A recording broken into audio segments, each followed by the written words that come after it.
Hello friends, welcome in my YouTube channel. We are discussing the pediatric GI system. Into the pediatric GI system, our discussion of class is GERD, gastroesophageal reflux disease. Gastroesophagus reflux disease.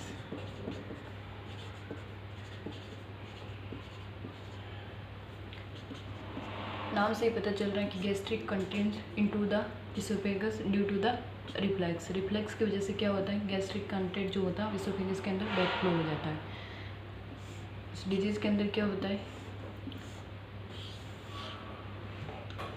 Oesophagus, stomach और एडियोडेनम। यहाँ पे कौन सा sphincter होता है, cardiac sphincter होता है।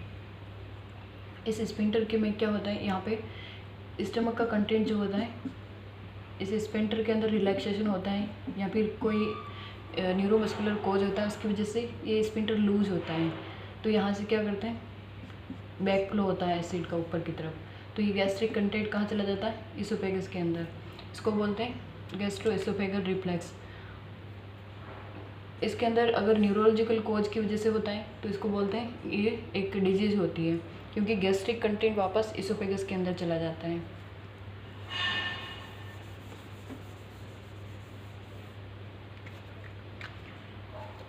अब इस डिजीज़ के अंदर इटियोलॉजी क्या क्या हो सकती है, बहुत सारे कोज जो होते हैं वो कोज कर सकते हैं गैस्ट्रोएसोफेगस रिफ्लक्स डिजीज़ को।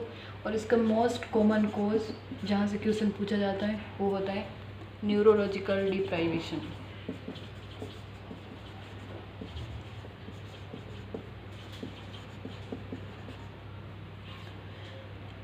न्यूरोलॉजिकल डिप्राइवेशन मतलब कि कोई नर्व सेल एब्सेंट होने की वजह से जो होता है वो स्पिंटर रिलैक्स रह जाता है या फिर रिलैक्स होता रहता है बार बार। उसकी वजह से गैस्ट्रिक कंटेंट वापस इसोफेगस के अंदर चला जाता है, वो एक डिजीज़ कॉज करता है। तो वो मोस्ट कॉमन कॉज होता है न्यूरोलॉजिकल डिप्राइवेशन। और इसके अंदर भी दो तरह का कॉज हो सकता है, ये पैथोलॉजिकल होगा या फिर फिजियोलॉजिकल होगा। अब इसके अंदर भी अगर less than 1 year of age के अंदर होता है तो इसको बोलते हैं फिजियोलॉजिकल GERD। अगर more than 1 year of age के बाद होता है तो इसको बोलते हैं पैथोलॉजिकल।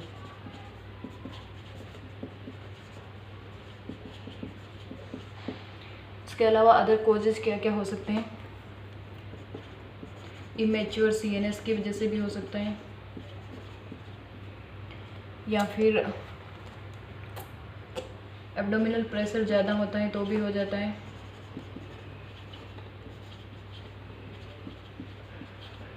एब्डोमिनल प्रेशर ज़्यादा हुआ तो भी स्टमक का कंटेंट ऊपर को बैक फ्लो कर सकता है, ये भी एक कोज होता है। या फिर हाइटल हर्निया की कंडीशन हो सकती है। हाइटल हर्निया की कंडीशन के अंदर क्या होता है, जहाँ से डायफ्राम से इसोफेगस पास होती है ना, उस कंडीशन में ये तो यहाँ से डायफ्राम के बीच से ये इसोफेगस पास हो रही होती है, तो यहाँ पे स्टमक का पार्ट भी ऊपर चला जाता है, वो होता है हाइटल हर्निया। तो जब स्टमक का पार्ट ही ऊपर चला गया तो क्या होता है कि ये स्टमक का कंटेंट ऊपर को बैक फ्लो कर जाता है। ये कंडीशन भी देखने को मिलती है कोज के रूप में, हाइटल हर्निया। इसके बाद प्रेगनेंसी के अंदर भी देखने को मिल सकती है मदर में। ये सारी कंडीशंस जो होती हैं वो कॉज कर सकती हैं गैस्ट्रोएसोफेगल रिफ्लक्स डिजीज़। कॉजेज़ के बाद अगर हम साइन एंड सिम्टम्स की बात करें, साइन एंड सिम्टम्स में हमें क्या देखने को मिलेगा, गैस्ट्रोएसोफेगल रिफ्लक्स की कंडीशन के अंदर रिगर्जिटेशन होगा, रिगर्जिटेशन या फिर उसको हम बोल सकते हैं back flow of gastric content into the esophagus।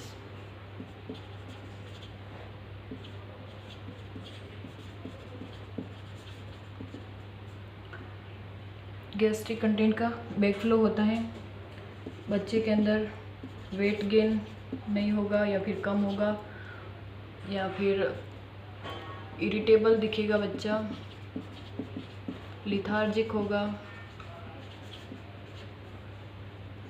हेमेटोएमेसिस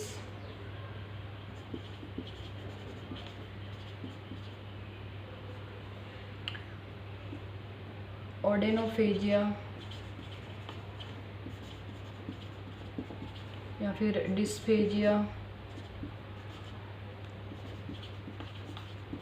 ऑर्डेनोफेजिया और डिस्फेजिया के अंदर डिफरेंस ये होता है कि इसके अंदर डिफ़िकल्टी होती है स्वेलोइंग में, और ऑर्डेनोफेजिया के अंदर पेनफुल होता है स्वेलो करना कुछ भी।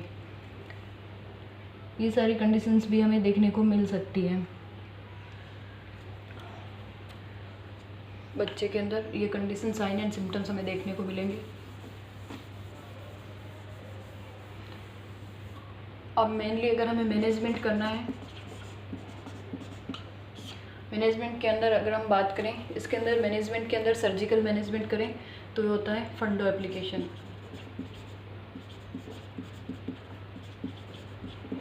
फंडो एप्लीकेशन के अंदर क्या करते हैं कि टाइट कर देते हैं फंडस वाले पार्ट को इसोफेगस के साथ, वो फंडो एप्लीकेशन होता है। और इसके अलावा फंडो, यहाँ से क्वेश्चन जो बनता है कि फंडो एप्लीकेशन का एक अदर नाम होता है, उसको बोलते हैं निसेल प्रोसीजर। ये क्वेश्चन पूछा जाता है। नर्सिंग मैनेजमेंट की बात करें,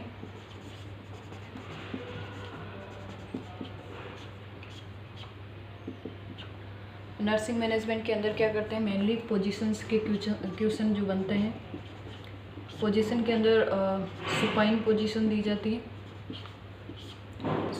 less than 1 year of age के बच्चों के लिए। सुपाइन में भी सुपाइन पोजीशन दी जाती है less than 1 year of age के बच्चों के लिए।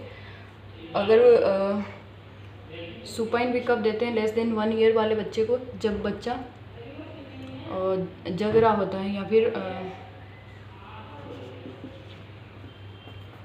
सुपाइन पोजीशन जब देते हैं जब बच्चे को सुलाते हैं, और जब बच्चा जग रहा होता है तो प्रोन पोजीशन में रखते हैं।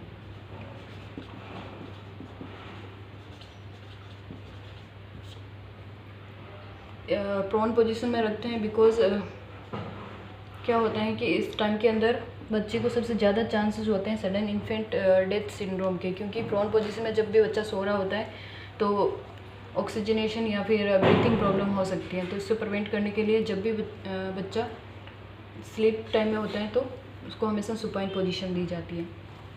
इसके अलावा बात करें तो अगर more than 1 year of age का चाइल्ड है तो उसके अंदर क्या करना है, हमें लेटरल पोजीशन देनी है।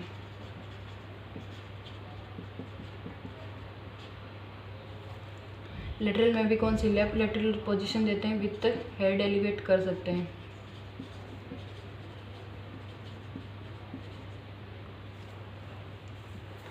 ये हो गई पोजीशन की बात। इसके अलावा नर्सिंग मैनेजमेंट में दूसरी चीज़ जो ध्यान रखनी होती है वो है कि फीडिंग कैसे करवानी है।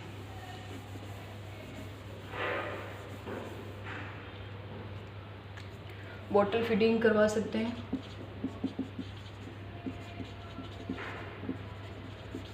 और फीडिंग के बाद बर्पिंग करवाना बहुत ज़रूरी है।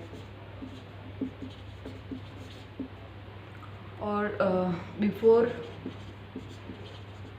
2 hour sleep do not give the feed.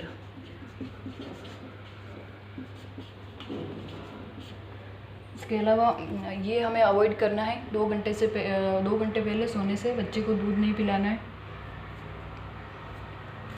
इसके अलावा स्मॉल डाइट देना है ताकि स्टमक के अंदर या फिर एब्डोमेन के अंदर इतना प्रेशर नहीं क्रिएट हो, उसकी वजह से बैकफ्लो से प्रिवेंट कर सकते हैं। Small and frequent feeding.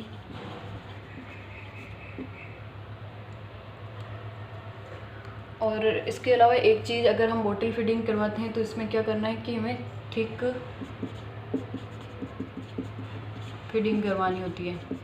Thick feeding का मतलब कि बॉटल फीड करवाते हैं तो हमें मिल्क के साथ, विथ मिल्क हमें क्या ऐड कर देना है, या फिर राइस का जो पीस के, या फिर करेल्स ऐड कर सकते हैं। ये भी क्वेश्चन पूछा जाता है थिक फीडिंग वाला, तो ये भी हमें ध्यान रखना है। ये होता है हमारा गैस्ट्रोएसोफेगल डिजीज़ के नर्सिंग मैनेजमेंट। Thank you.